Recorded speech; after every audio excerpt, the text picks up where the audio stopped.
El señor Luis Carandel hizo un libro fantástico sobre anécdotas parlamentarias en el Congreso de los Diputados, pero ahí no incluyó que diputados durante sus intervenciones hicieran publicidad a medios de comunicación.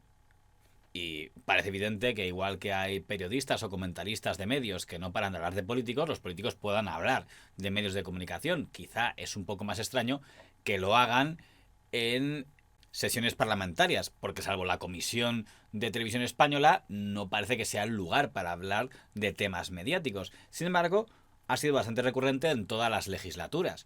Por ejemplo, durante la etapa de la transición, había un periódico muy hostil a la transición, que era el periódico El Alcázar, y hubo ocasiones en que este periódico era aludido por diputados durante sesiones parlamentarias. Un artículo del columnista del Alcázar, el señor Ángel Palomino, que parecía un llamamiento a generales, fue denunciado públicamente desde la tribuna de oradores del Congreso por un diputado del PSC, por cierto, exmilitar. Y aquí es mi preocupación, y aquí en el marco de esa preocupación viene el artículo de Ángel Palomino, porque el Alcázar más o menos sigue la misma tendencia. Otro periodista que durante la etapa de UCD fue atacado en sesiones parlamentarias era el entonces presidente de la agencia EFE, don Luis María Ansón, porque el señor Ansón, aparte de presidir EFE, seguía escribiendo artículos en ABC. Entre ellos el célebre artículo de La Quinta Pluma, donde denunciaba que en el periodismo español, según el señor Ansón, había infiltrados de la Unión Soviética que cobraban de Moscú. El mismo día que salió ese artículo, en una sesión parlamentaria, varios diputados criticaron lo que había escrito el señor Ansón. Y hoy mismo se publican en otros periódicos artículos de un periodista que cobra del Estado y que se permite el lujo de insultar a los demás periodistas de este país. Y unas sesiones parlamentarias más adelante, otro diputado del PSOE, que más tarde sería fiscal general del Estado, llamó directamente golpista al señor Ansón. No necesito citar otro artículo titulado La Quinta Pluma, en el que se arremete contra los periodistas de espíritu democrático por ser sobradamente conocido de sus señorías. Son conocidas las tesis progolpistas del presidente director general de EFE. Absténgase de hacer juicios personales. Señor presidente... El presidente del Congreso le paró porque dijo que no estaba bien meterse con gente que no podía defenderse. Hay que decir que el señor Ansón fue llamado a una comisión parlamentaria para que pudiera defenderse y tuvo un original enfrentamiento con el diputado del PSOE, el señor Enrique Barón Crespo, en el que acabaron hablando en chino. Señor presidente de la agencia EFE, yo no sé si usted habla alemán, los alemanes tienen una expresión sobre el autologio que dicen que Selbstlob stinkt. En fin, y ahí sí queda la cosa. Y yo no sé si el señor diputado sabe chino, pero si no sabe chino, yo le voy a decir, ya que él me ha citado una frase en alemán, le voy a contestar con una frase en chino, Tran nante chang on kantu yenai, que es una frase muy amable para el señor diputado. Realmente lo es. Muchas gracias. Muchas gracias, señor Ansón. Nada más que para agradecer al señor Ansón su comparecencia y decirle que creo que la ha hecho todo el tiempo en chino, porque no he entendido nada. Luego vino la etapa del gobierno del señor don Felipe González. Y el señor González en muchas ocasiones atacó a medios de comunicación, pero lo hacía fuera del Congreso, principalmente en entrevistas. Llegó a decir que el señor Pedro J. Ramírez era un bellaco, que el señor Ansón era de la AAA con el señor Aznar y el señor Anguita, o que las tertulias de la COPE eran pornotertulias, pero nunca en la tribuna de oradores del Congreso, quizá por la imagen institucional que tenía el señor González de la Cámara Baja. Sí lo hizo una vez el ministro de Interior, el señor José Luis Corcuera, del PSOE, para atacar a un columnista del ABC, el señor don Jaime Canmani, pero no citó su nombre. Porque, señoría, yo acepto muchas cosas. Yo acepto que incluso quien hacía los editoriales de arriba hoy me dé clases de democracia y de libertad. Todo eso lo acepto y además me parece bueno. Por la descripción que hizo no había mucha duda de a quién se estaba refiriendo. Luego llegó la etapa del señor Aznar, y tampoco el señor Aznar era muy de atacar a medios de comunicación verbalmente. Digo verbalmente porque hubo una auténtica guerra entre el gobierno Aznar y el Grupo Prisa, pero no se encuentran declaraciones del señor Aznar contra el Grupo Prisa en el Congreso, ni siquiera durante la etapa en la que fue presidente del gobierno. Sí, después, como expresidente. Pero durante la etapa del gobierno, básicamente, el que sí lo hizo fue el vicepresidente, don Francisco Álvarez Cascos, que acusó al PSOE de actuar como sponsor mediático del Grupo Prisa, al que, por cierto, para chinchar, se refirió como Grupo PRI Sociedad Anónima. Lo que les interesa es permanentemente acreditar su capacidad para defender los intereses del grupo PRI, Sociedad Anónima, Urbi et Orbe. El señor Zapatero, que vino después, tampoco era alguien muy de atacar a medios de comunicación. Dejaba que lo hicieran sus socios parlamentarios, porque quienes sí atacaron mucho, especialmente a la cadena COPE, que en aquella época encabezaba el señor Jiménez Los Santos, fueron los partidos nacionalistas. Por ejemplo, el señor don Josep Antoni Duran Lleida subió a la tribuna de oradores en 2005 para hacer un alegato contra la cadena COPE, a pesar de que en teoría el Congreso no está para comentar lo horrible que te parezca un programa de radio. Pero sobre todo la Iglesia, señorías, tiene como misión la difusión del Evangelio. Es por ello que no puede permitirse ni un día más que desde alguno de sus medios de comunicación y por alguno de sus profesionales se siembre a diario el insulto, el odio y la confrontación. Los insultos que se oyen dejan muy cortos a los de cretino o necio que Jesús condenaba. Se alimentan los prejuicios territoriales, se criminalizan a dirigentes políticos, se criminalizan a gobernantes y se criminaliza a dirigentes empresariales. Se falta sistemáticamente a la verdad. Otro que destacó en esa tarea fue el señor don Joan Tardá. Primero lo hizo en comisiones parlamentarias, donde comparó a la COPE con la cadena de radio que promovió el genocidio en Ruanda. La COPE, la vergüenza, ¿no? Como un Estado europeo, digamos, culto y rico, puede existir la COPE, ¿no? Esto casi me recuerdan ustedes la radio de las Mil Colinas en Ruanda, en los años 90. El discurso es el mismo, por supuesto. Aquello era la perversidad 100 y la COPE es la perversidad 8. Pero, oiga, estamos hablando de discursos intelectuales. Es lo mismo. Sembrar el odio.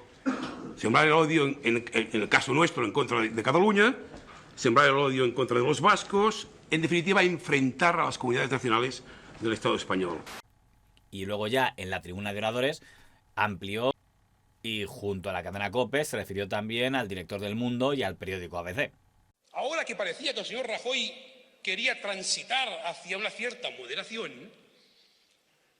pueda más la catalanofobia del señor Pedro J. Ramírez, pueda más el etnicismo, el odio étnico del señor Los Santos o la españolidad rancia de la ABC. El día 23 de este mes, en Sant Jordi, hizo una excursión por Barcelona para aparentar una normalidad que no tienen, porque los últimos datos estadísticos dejan bien claro que ustedes son en Cataluña extraterrestres.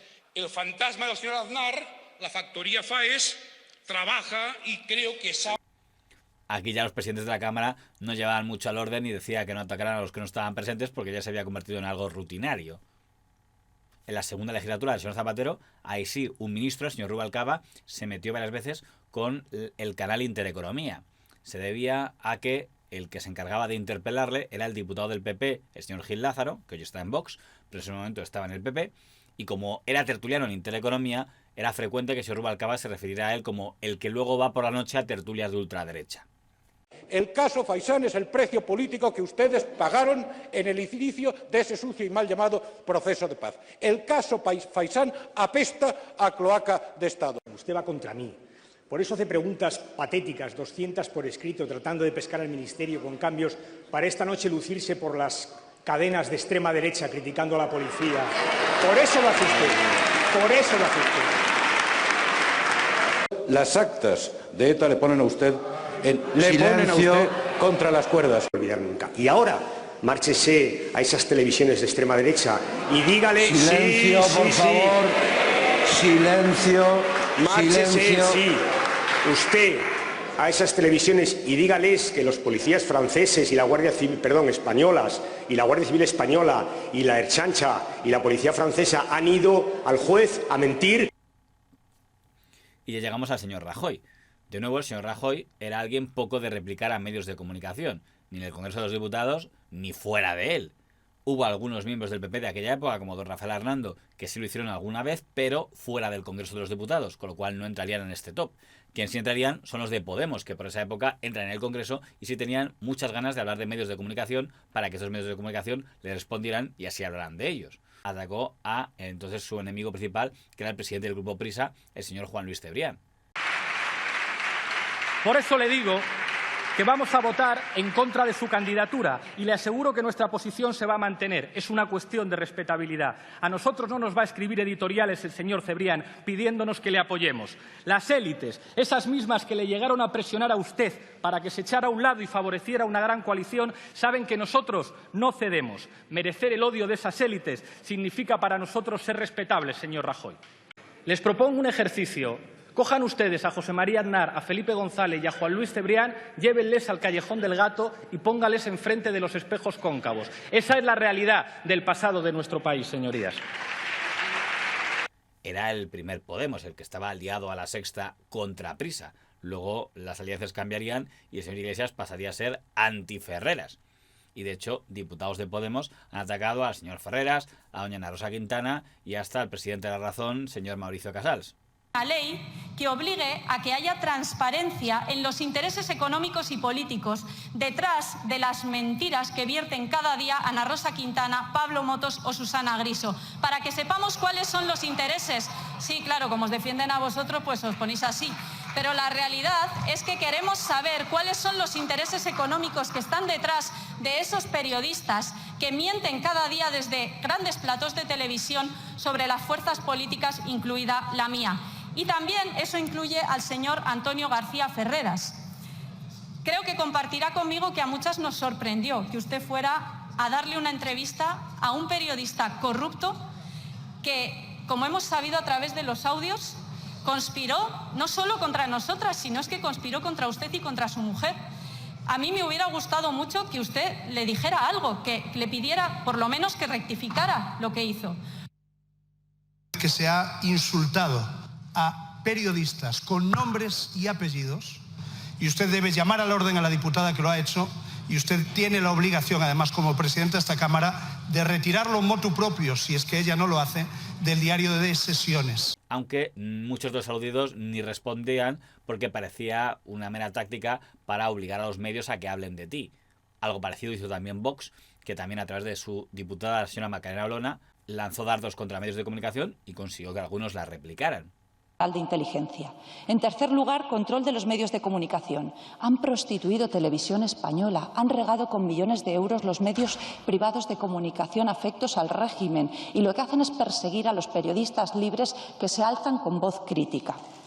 En cuarto lugar, control de la opinión, monitorizando las redes sociales, identificando las corrientes de opinión críticas y censurando al disidente. ¿Cómo? A través del Ministerio de la Verdad, que han creado de manera paraestatal y en el que empresas destacadas como Neutral y Maldita, es decir, el señor Ferreras, la señora Ana Pastor, el señor Roures, son la Gestapo que vigilan la verdad oficial.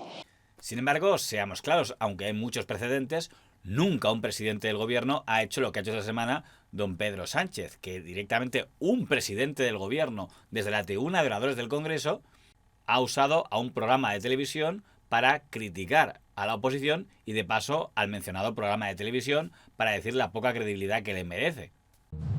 La pena de todo esto, señorías, y es lo que me gustaría también compartir con los ciudadanos que nos estén siguiendo, es que este patrón habitual de desinformación, de generar odio, de bulos, de tratar de dividir a la sociedad, es algo que ya replica el Partido Popular sin ningún tipo de escrúpulo, ¿no?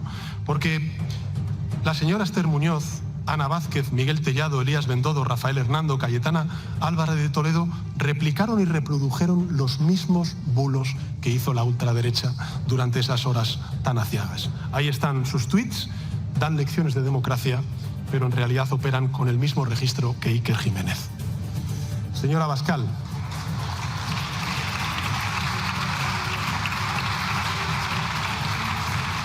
Sí, es muy triste.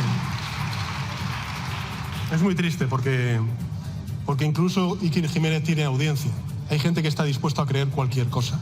Pero yo espero que haya una mayoría de españoles y españolas que, por supuesto, rechace esta... Ya veremos, señorías, ya veremos. Luego el señor Pablo Iglesias también ha insinuado que habría que prohibir a Horizonte hacer periodismo o algo así, pero bueno, en el caso de señor Iglesias no es novedoso. Lo novedoso es que lo haga un presidente del gobierno, que ya es por sí novedoso que lo haga, y más que lo haga desde la tribuna de oradores. Y no es que sea un sacrilegio que un presidente hable de un programa de televisión en la tribuna de oradores del Congreso. Es sobre todo que es sobredimensionar mucho el valor de un programa de televisión. que ni siquiera es líder de audiencia de esa franja. Aquel día el ego del señor Iker Jiménez debió dispararse que no cabrían ni sus colaboradores en el plató. De hecho, quizá la que mejor lo definió fue su compañera. ¿Y cómo voy a estar? ¿No, Carmen? ¿Cómo voy a estar? Pues flaco favor me ha hecho sobre todo a mí, que soy la que te tengo que aguantar todos los días. ¿Ya? ¿Podríamos decir que lo que ha hecho el señor Pedro Sánchez no es muy habitual en presidentes? Pues no es del todo correcto, porque últimamente sí es habitual en algunos presidentes. Otra cosa es si el señor Pedro Sánchez quiere compararse con esos presidentes. They've got a machine, and I'll tell you the problem with the machine. It totally controls the press.